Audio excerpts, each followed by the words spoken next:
Good afternoon. This is DayLife Mary. Welcome to the DayLife Mary show. The show is sponsored by the Automat. What is the Automat? That is where you send your washes of belief, where the laundruss washes them into resources to expand the pleasure matrix.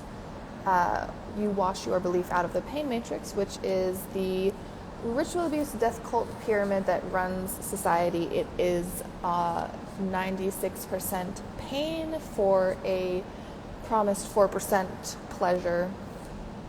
And what is the pleasure matrix? That is the matrix that we expand here at DayLife Army, and it is a matrix built on 4% pain for 96% pleasure. We are building that matrix. It is not a thing that we invented. It is merely a place that human consciousness is headed towards as the pain matrix collapses, which I'm sure you all are witnessing, experiencing, and in various stages of denial or acceptance about. Gaslighting and Stockholm Syndrome is a bitch. So, that being said, you can make your washes of belief. You can start out with financial washes. That's what you all can handle. That is how most people start. Very few people start social washing. Depends on your social capital and who you are, what type of person. Are you a white woman? Are you a black man? Are you a brown woman? Are you a person that has 200K Instagram followers that is ruining your life? All of those things factor in. But you can make your financial washes to cash.me/$washitall or paypal.me/washitall. You can DM me for secret faith government coin wallet links or wallet whatevers. And you can also just DM me if you'd like to send a lump of cash in the mail. I know that's what I used to do. My bank was my bookshelf before I joined this army. So let's get into it. This is my series Love Lessons. This is part 6 called The Ring. Very dramatic. It is quite symbolic, this story's part that I'm getting into now with my dead father's wedding ring, and the way that all tied into this part of the story with me and Jesus. But really, what would this be without some lessons in love of all types of relationships? Contrary to your pain matrix ideas of the possibilities of love, there's more than a codependent relationship between two people. Me, I grew up and even in this army could not shake my love and programming for codependency. And this story shows evidence of that. But really, this part, I want to talk about the power of pussy. What is that? You might have heard the POP offensive mentioned by General Koa. You might have heard the power of pleasure. I don't know if you are quite aware of what pleasure means in the pleasure matrix. I think a lot of people think that means some kind of hypnotic desire or like indulgent attitude, but really it's the opposite. People's conceptions of what pleasure is in the pain matrix is often tied to things that actually don't make you feel good and are not good for you in the long run, even if they feel great in the moment. And how do I say this? What is a pussy for? It creates life. It is something that creates a reality and manifests something. If you are using it, you are manifesting something. It can be the person who it belongs to and how much they are brainwashed and into being the toxic feminine. Determines what kind of reality they're creating, what they are using that power for. And often, I'm just going to say it, they're using that power just to serve Satan. And you can go as symbolically or literally with that as you're comfortable going. But that power of the feminine in its divine form is awesome, creates life, creates realities, and that's why it's made sure to be corrupted to serve the pain matrix reality. Rotten, not proliferating a pleasure-based reality, but a pain-based reality. And, men are containers for the divine feminine. They are a perimeter.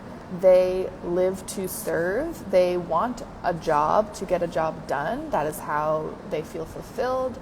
And if you are serving a righteous woman or some, cause or thing that is proliferating a pleasure-based reality for everyone, that's great. Does that exist right now? No, not really. So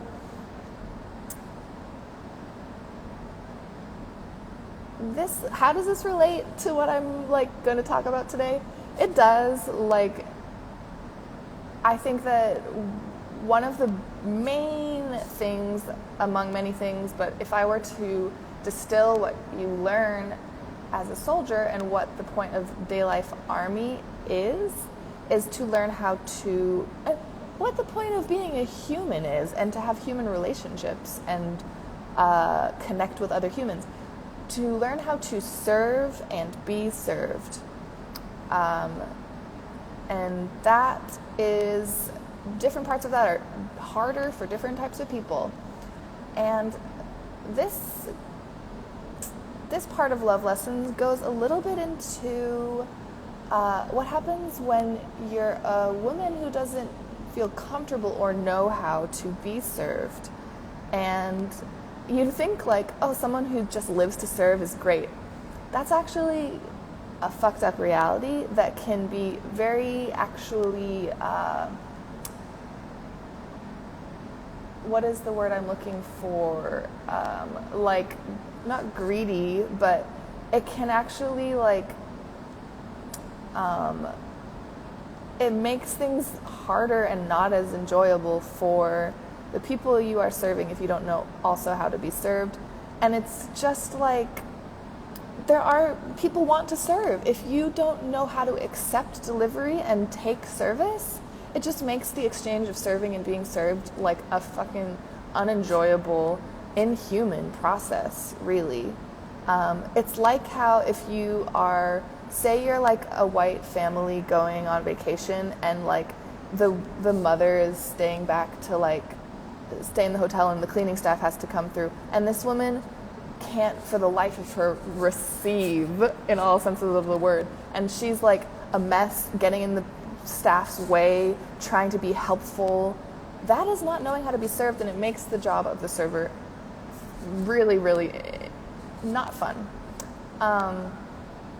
Now, what are ways to be able to be served and serve better? Well, having self-respect to start, having standards, higher and higher standards, always raising your standards.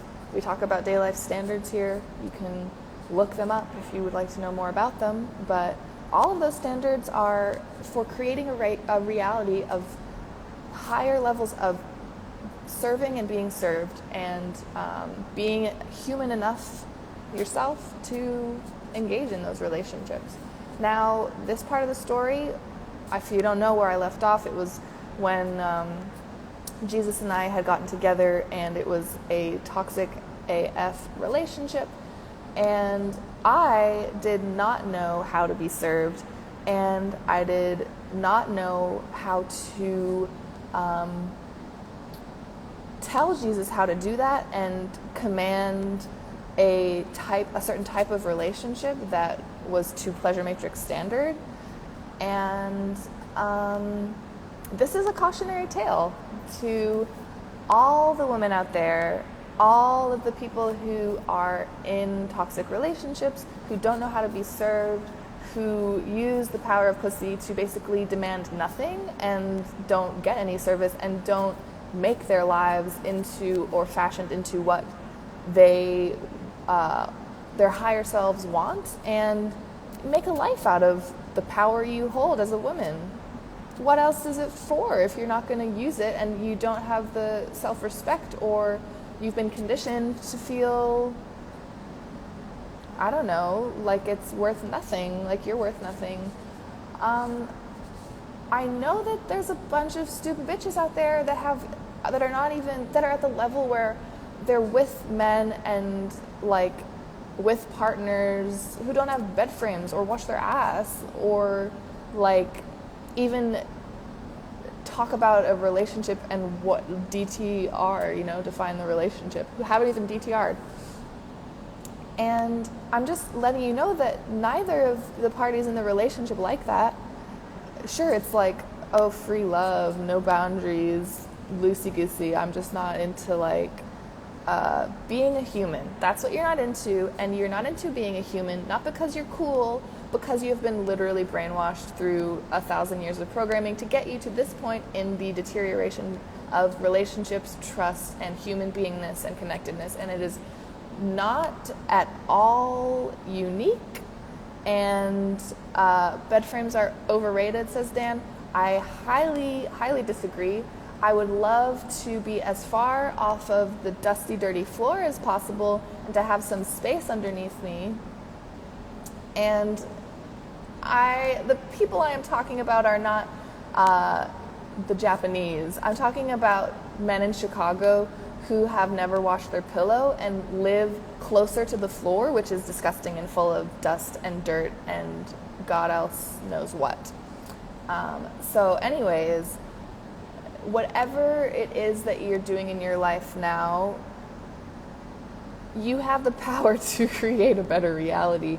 And ladies, you have the power to use your feminine powers to demand such, which is what your partner would want out of the situation. They want to be pushed to be better. They do. Now, let me get more into my personal story, right? Because that's where I learned the things, and that's what is that's what's important. I have an accent from being kind of like a New England version of a Valley girl. I don't say a lot of my T's, like important and Satan. So I'm embarrassed. I was with a man who had, at my level of things, like what I was not pushing was I had agreed to a relationship with a man who was not pushing himself, did not want to succeed in expanding this system and building a new matrix and working like his life depended on it, and who did not have the level I deserved of how I was treated, did not do that for me, did not do that for himself.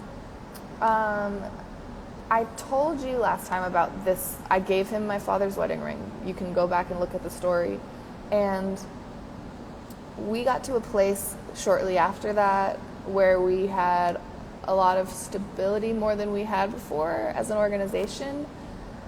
And we were able, with that stability and,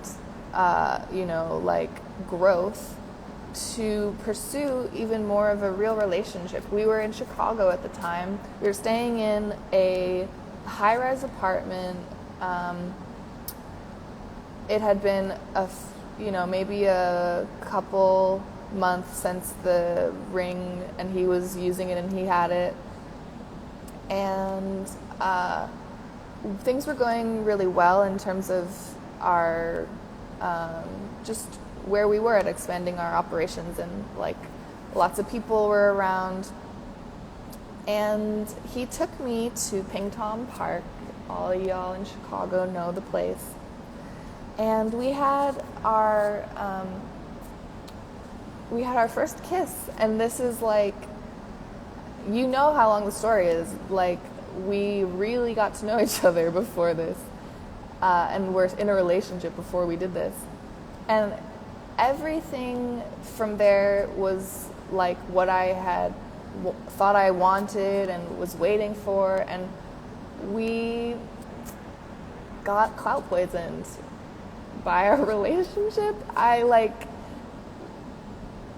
It all unraveled, basically. We fell into a hole. For as much time of deprogramming from the tenuous, toxic pain matrix bonds of relating, etc., and our own programming, being in a relationship, and really being in a relationship, like, we went back to some of our toxic programming. Like, we kind of showed God that we couldn't handle, or use our relationship and the attention we were giving to each other and receiving to serve growth. And what is God? God is growth at the end of the day. Satan is entropy. And we were being real entropic. My performance in the work I had, signed up to do here was falling off. His junky nympho tendencies were coming out, not literally all of the things that make you a junkie nympho, those underlying patterns and demons. And my demons were coming out too, of falling into a codependent relationship and getting boy crazy again, and really just focusing on that more than other relationships and other things that I was doing. And he was great at gaslighting me into saying that wasn't real, and our relationship was fine, because it was something that those hypnotic desires, those lower self parts of us want, what I was talking about earlier in this live, are perceived notions of pleasure. Hypnotic desires, the things that we think we want that actually don't feel good, the ways we act that don't actually feel good. And everything's contextual, right? So the social army was kind of becoming the ATM relationship army. And I hated when things became relationship armies, as noted when there were a bunch of people here before, and that's kind of what it was with the two couples. But we left Chicago. All the four horsemen left. And we got stuck in Ohio. That's where everything really went to a standstill. And he still didn't step up to the plate and admit that shit was horrible and do what he needed to do as a man to get things together. He was still relying on me. And we did get out of there eventually, but everything was at a standstill, and it was very, very difficult. And it got so difficult that we literally did not have the space for being in a fully committed relationship. It was we had to kind of put that on hold, and we were still together, but it was not, we did not have the room, literally, and the space in what we made and what we were creating, to even do what we had wanted, and it was rough times. And we got out of Ohio, like I said, and I'm not going to say where we went from there, but this is when Jesus really started fucking up a lot. A lot. And I'm fine with discussing everything that I do that needs improvement. And throughout all of this, the accountability I have is that I let all this stuff happen. I did not speak up. I did not step up to get shit together. I just believed him. I didn't think it was as big a problem. I gaslit myself. I love to gaslight myself. I always have. It's probably why I chose to meet Jesus and be in a relationship with him, because I wanted to learn how to get out of that pattern, and what better way than to be met head on with the world's greatest gaslighter, runs his own PR campaigns the best all the time. So this time was bad. He was a lot of calendar triggers were coming up in terms of like dates around the year, birthdays, holidays. And he was being very needy and manipulative, gaslighting me into thinking I was the one being crazy, that I was the one fucking up. Like, he had times when he would literally get so emotionally unsober that he would like flip out and act like fucking possessed. Like he, that's when I would totally detach and just literally like walk away and be like, okay, I can't engage with you like this. And that would just exacerbate it more. And he could even see at that point that he was not doing well. And during one of these times, he like threw the ring across the floor, and I did not see still how bad shit was.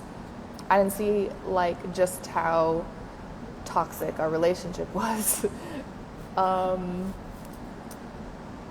And shortly after that, he lost the ring. He lost my dead father's wedding ring that I received at 11 years old. And I just want to say that this relationship of ours, it really started, if you want to get symbolic with it, it started with me setting the intentions of the relationship as being a doormat with low self-respect, not using my power at all, accepting him disrespecting me and like paying nothing for the ring, disrespecting the ring. The ring is just a really great symbol, like, because how things started with it and where things really fell apart were when the ring was lost, and it was kind of just like something that starts that way is going to end that way. And you can look at lives from that time and you can see the shit. It was not cute. So things are toxic. He's having meltdowns. He's like, the narcissism is really coming out, and I'm seeing things that I had not chosen to not see for a long time, but felt, and it was kind of like, oh my gosh, everything becoming so much more clear as to why I was having such hard times before, or feeling certain ways that I didn't even know, and that Wiko were telling me the whole time, because like they see shit and they are well versed in people's rackets and relationships and what is toxic and not to standard. And so, like I said before, tell someone something so many times, they have to learn it themselves, and I had to go through those things, and I had to have things end in that, and the ring being lost, and the meltdowns and ensuing bullshit. I had to get really, really bad for me, the expert self-gaslighter, to see how bad things truly were and always had been. And I love Jesus, but that doesn't change what is a toxic relationship that I accepted and could no longer accept. And it was slow and drawn out, as I like to do, but this is not a sad ending, actually, because it's only really a beginning, actually, in fact, because at this point, with Wiz and Koa's help and support and constant pep talks and, you know, everything that you get by joining a cult, well, who knows? I'm not familiar with how other cults do things, at least some. But I was able to end that relationship and vowed to never do one like it again. I kind of was ending the cycle of me getting into codependent relationships where I didn't express myself, tell people how I felt, or like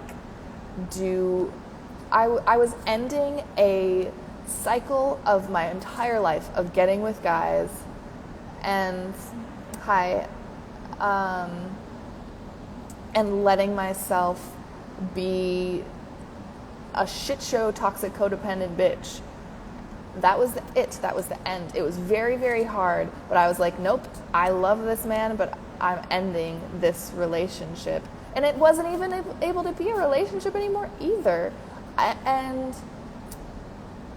we're starting over. We're in a professional relationship now. I am not that bitch. I am like, you can look on Twitter and other places. I am ripping Jesus a new one at every possible moment. I am putting all the shit I kept in my head out. I am vomiting it up. And that process started a few months ago. And he is dealing with his narcissism and his failures. I am dealing with my failures to be a woman with self-respect who has standards and uses my power, and a man like wanting to deep down serve and be non-toxic and his higher self, bringing that out of someone through with him and how it works with him. Constant like attention and nagging, and like, yes, it's in a professional context now, but I don't tolerate bullshit, and if it creeps in, I make sure that it leaves. And this might sound like a nightmare for, say, a good boy archetype, but for a lover bad boy type like him in terms of day types, it's exactly what he and that type wants. It's kind of like, there's things that I'm now seeing through, like where I've gotten so far in the process, that I'm actually like, I still am struggling with giving him, if not like this lovesick, dickmatized, whatever type of attention, I'm giving him a lot of attention, and as a narcissist, he still feeds on and loves the attention. So there's a middle ground of not being like obsessed with now just like screaming at him and like getting him to get his shit together, and when he fucks up, like telling him, reading him everything about how he is fucking up. Like, there's a middle ground, and going from like doe-eyed retard to still caring about and feeding his narcissism on the other end, like him getting to fuck up and get a bunch of attention that's like me yelling at him. They're like, the balance is maybe more of like a metered control where I, things are just very structured, and he has certain parameters he must meet. And I'm learning to like realize how much I can really hate him and express that, and then like be fine and like not hate him after. Sometimes I won't even get into it because I know he'll watch this, and I don't want to clout poison him or anything like that. But if this is a realer relationship now, this is a base to build something from, and I hope that he can get to the point where we can.